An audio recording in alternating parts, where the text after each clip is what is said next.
In this tutorial, I'm going to show you how to add emojis to your projects here in Canva. Now, the easiest way to do this is by utilizing apps.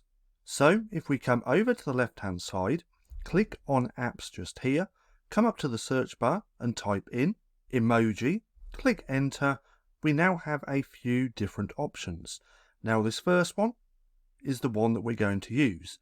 So now, if we click on here, we can come down to where it says open, click on there, and now we have all of these different emojis that we can use. Now you can also come up to the top to the search bar and type in any specific emoji that you're looking for. Now all you have to do to use the ones that you want to use is simply click on them. It's going to add it to your project up here as well.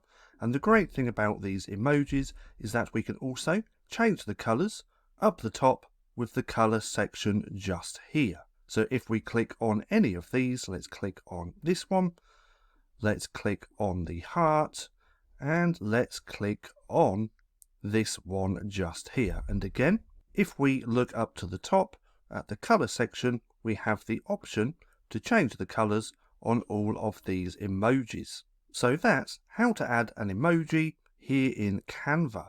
Now for more bite-sized Canva tutorials, click right here and watch this playlist.